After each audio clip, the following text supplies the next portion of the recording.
বন্ধুরা, চলে এসেছি আজকে ব্লগ নিয়ে।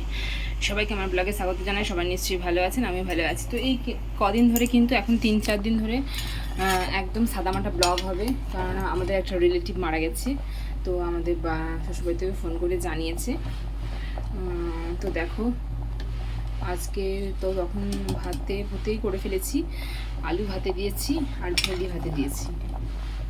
এই দেখো, আলু ভাতে ভেন্ডি ভাতে।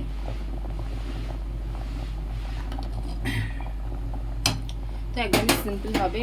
আর শাকগুলো যেহেতু নষ্ট হয়ে যাবে, শাক আছে, তো রসুন ছাড়া কাঁচা লঙ্কা দিয়ে এই শাকটা ভেজে নেব। আর কালকে থেকে একদম সাদামাটায় ওই আলু চচ্চড়ি, মুগের ডাল, হলুদ ছাড়া, এগুলো আজকে যেটা হবে সেটাও হলুদ ছাড়াই হবে। তো চলো, এই সিম্পল রান্নাই হবে। এখানটা দেখো আমার হাজব্যান্ড পরিষ্কার করে দিয়েছে, একদম কি সুন্দর লাগছে, ছিমছাম। গাছটা মরে গেছিলো বলে পরিষ্কার করে দিয়েছে। তো চলো বন্ধু, যখন শাক ভাজাটা আর ভেন্ডি ভাতেটা হয়ে যাবে তখন একবার তোমাদের দেখাবো।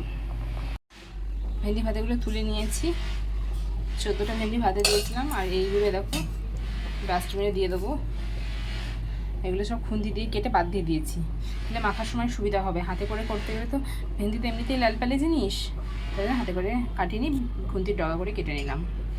ভাতেটা মাখা হয়ে গেছে।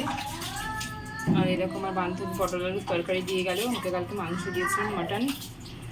আর এই দেখো, এই শাকটা ভাজবো। তো চলো, শাকটা এখনো তাজা আছে, তো করে ফেলি চলো।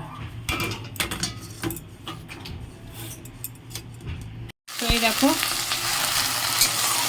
শাকটা দিয়ে দিচ্ছি, শাকটা ভাজা হোক। তো আজকের একদমই সিম্পল ছোট্ট ব্লগ, বেশি ব্লগ বড় নয়। তো আজকের ব্লগ এখানেই শেষ করলাম। এখন 3 দিন ধরে এরকম ছোটো ছোটো ব্লগ হবে, আমাদের বলেছি তার কারণটা। তো সবাই ভালো থেকো।